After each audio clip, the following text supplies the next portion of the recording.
Your sister's wedding was perfect. Mom beamed across the dinner table. When will it be your turn?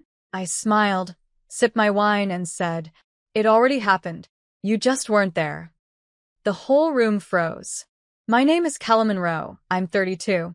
And if you think this is about a forgotten invitation, stay tuned. Because sometimes the real betrayal isn't being left out. It's realizing you were never really counted in. The room was aglow of champagne glasses and well-dressed guilt. Dad cleared his throat. My sister blinked rapidly, like she'd walked into the wrong conversation. You're joking, right? She asked. I set my glass down. No. Mom blinked like she'd been slapped. When? She whispered. 6 months ago, I said. A courthouse. Just us. No drama. Her face fell, lips parting with the kind of shock only expectation can summon. You didn't tell us. No, I said. Because you were too busy planning her perfect day. You didn't even ask if I was seeing anyone. They hadn't. Not once. When I got engaged, I kept it private, not out of shame but protection. Protection from the comparisons. The judgment. The subtle ways they made me feel like a spare part in someone else's fairy tale. So we eloped. Just me, Asher, and a steel blue sky. No venue drama. No seating charts. No tears from my mother about how the table linens weren't elegant enough. I had mailed a single photo afterward. One of me in my dress. Laughing. Real. No one replied. So tonight, I gave them the truth. Raw, clean, final. My sister looked away. Mom swallowed her wine like it was venom. And Dad? He finally asked something real. Is he good to you? I nodded. Yes. Better than you were. After the dinner silence wore off, Mom did what she always did when control slipped. She tried to reframe the narrative. You should have told us, she said, with that rehearsed tremble in her voice. As your mother, I had a right to be there. I raised my eyebrows.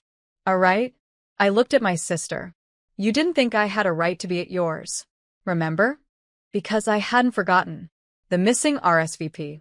The suddenly lost invitation. The day of text that said, we assumed you'd be too busy with work. But I hadn't been busy. I'd sat in my apartment, alone, watching their photos flood social media, like confetti. My sister's smile, Mom's tears, Dad's toast. All while I scrolled, heart pounding, face hot, and realized they never wanted me there. Not really. I was the background sister. The one who never needed help. The one who made unconventional choices and didn't follow tradition. So, I created my own. My wedding was small. No matching dresses. No tiered cake. Just vows spoken on a windy hilltop, our hands pressed together, our eyes locked in defiance of everyone who said love only matters when it's witnessed. I didn't post it online. I didn't need their likes. Dad sighed now at the table, heavy and tired. Why didn't you tell me? He asked. I almost believed the softness in his voice. Until I remembered his toast at my sister's wedding. We're so proud to have one daughter who's finally doing things the right way. I looked him dead in the eye. You didn't ask. No one did. They only saw me when I reflected their image. But now? I was done holding the mirror. And across the table, for the first time in my life, I saw my sister's smile fade. My sister finally spoke. I didn't think you'd want to come to my wedding, she said, eyes flicking down to her plate. You always make everything about you. That was rich, coming from the girl who demanded 5 dress changes and cried over the shade of peonies. I tilted my head. Not inviting someone and justifying it after the fact doesn't make it right, it makes it rehearsed. She flinched. So did Mom. Dad picked up his fork like it was a shield. I kept going. Not to wound, but to witness. I was never going to be the sister who looked good in bridesmaid photos. Or the one who made your love story look bigger by standing quietly beside you. That's not fair. Neither was watching you all clink glasses while I sat home wondering what I did wrong. Her lip trembled, but I didn't soften, because the problem wasn't the wedding. It was years of revisionist history. Years of being labeled dramatic for speaking up. Years of being told I was too intense, too independent, too much. And yet somehow, Not enough to be invited. Mom jumped in. Well, it's over now. Maybe we can move forward. I shook my head. See, that's the thing. I already did. Without you.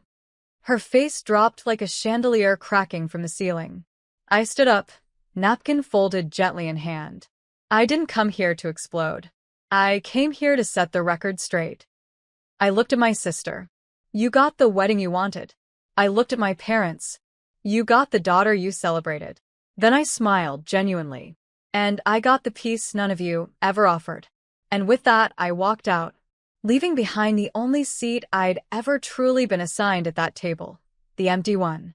You said. 3 days passed before anyone said a word. Not a call. Not a text. Just silence, cold and tactical. And then on a Wednesday night, Mom emailed. You blindsided us. Your sister is heartbroken. There was no need for that scene. No need? I stared at the screen like it might blink and correct itself. That scene was me finally speaking. One truth. At one table. After decades of swallowing everything else. I didn't reply. But they weren't done.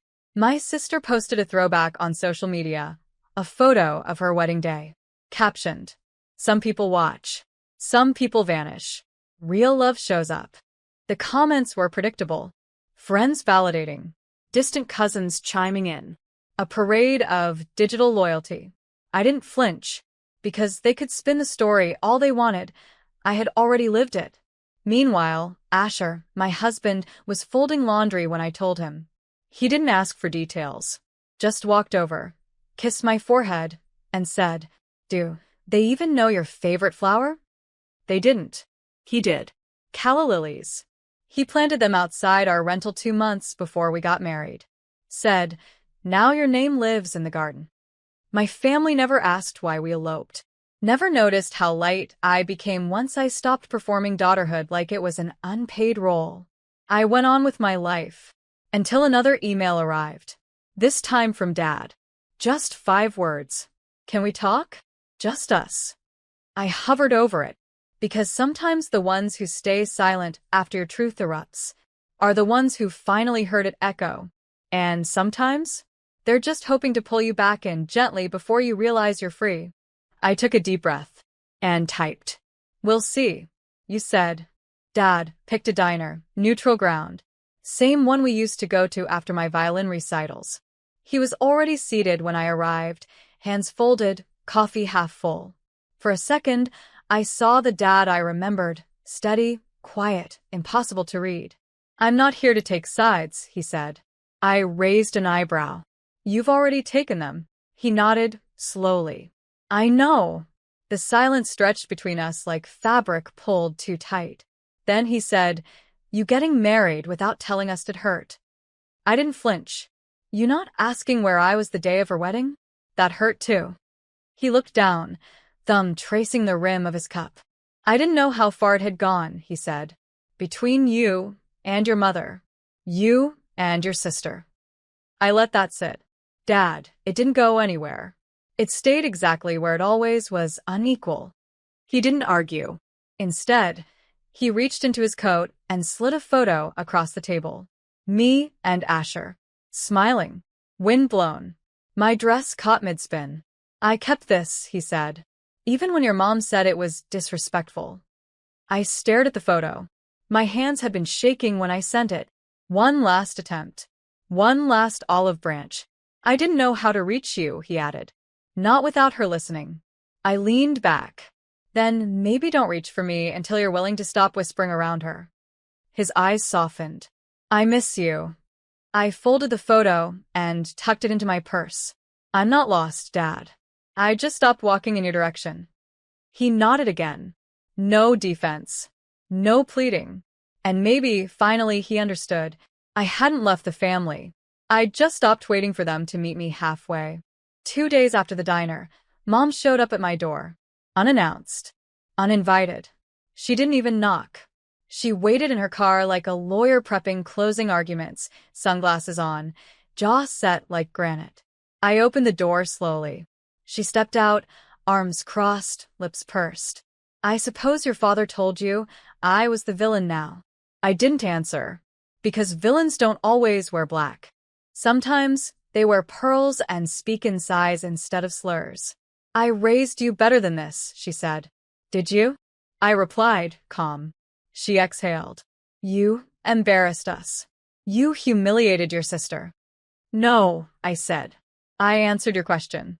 You asked when it would be my turn. I told you. And that scene at dinner was honesty. I cut in. The silence swelled. A war without noise. Then she stepped closer. You've always needed too much, she whispered. Too much validation. Too much space. I felt that line hit where it was meant to. But this time, it didn't land. Because she didn't know. I'd already unpacked that wound. With Asher. In therapy.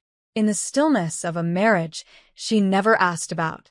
I looked at her the way you look at a painting you once loved, and now see for what it really is, technique without truth. You didn't lose a daughter, I said.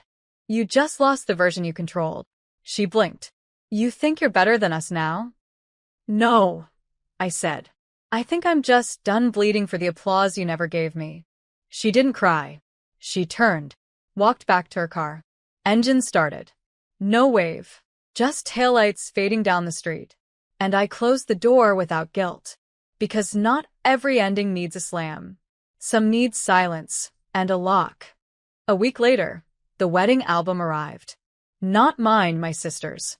A thick, cream-colored envelope with gold embossing and the Monroe family crest etched in the corner. No note, just the album. Sent to me like a peace offering. Or a provocation. Asher watched me slit it open at the kitchen counter. Sure you want to do this? He asked gently. I nodded. Sometimes, closure isn't about what you want to see, but what you're finally ready to face. The first few pages were predictable. Dress fittings. Champagne flutes. Dad walking her down the aisle. Then came the reception. Mom mid-toast, eyes glassy with pride. A long, scripted quote about daughters, dreams, and destiny. Then one image made me freeze. A family portrait. Everyone lined up, smiling, poised. And there it was. My name, written under the photo. Except the body standing there wasn't me. It was my cousin from Vermont. Same height, same dark hair, wearing a dress suspiciously similar to one I once wore to a graduation. They passed her off as me. Framed it. Labeled it. Posted it online. As if presence could be faked. As if truth was just a caption away from revision. Asher stood behind me, jaw tight. They replaced you, he said quietly. In pictures. No, I whispered. They erased me, and didn't think I'd notice. I slid the album back in the envelope. Didn't tear it. Didn't scream. I simply wrote one word across the front in permanent marker. Return. Dropped it in the mailbox the next morning. No note inside. No explanation. Because when someone deletes you from the frame of their perfect story, you stop being the background and start being the author of your own. You said. They never responded. Not to the returned album. Not to the message written across the envelope. Not to the unspoken truth inside it. And that silence? It didn't ache. It clarified. I stopped waiting for the apology that would never come. The revision that would never be printed. Instead, I started building something of my own. Asher, and I found a little venue by the lake. Nothing fancy, just a wide porch, twinkle lights, and space for 30 chairs. We called it a celebration of honesty. Not a second wedding. Not a do-over. Just a gathering of the people who actually showed up. Old friends. Colleagues. 2 neighbors who brought homemade pie. No seating chart. No expectations. No relatives needing emotional babysitting. And when I stood in front of those 30 souls and read our vows, again, but this time aloud, I didn't cry. I breathed. Because healing isn't always poetic. Sometimes it's just honoring what was real in front of those who never made you earn love like a prize. Afterward, someone asked if my family was coming. I smiled gently. No. They already attended a wedding. Just not mine. That night, back at home, I took the last box down from the closet. Old cards. Framed quotes from Mom. A bridesmaid dress, I never wore. I placed it all in a bag, not with rage, with relief, and dropped it off at the donation bin on 7th Street. A girl in line behind me said, "That's a really pretty dress." I turned and smiled. It was never really mine. And as I walked away, lighter than I'd felt in years, I realized, family isn't who shares your name. It's who never has to ask twice where you were when it mattered.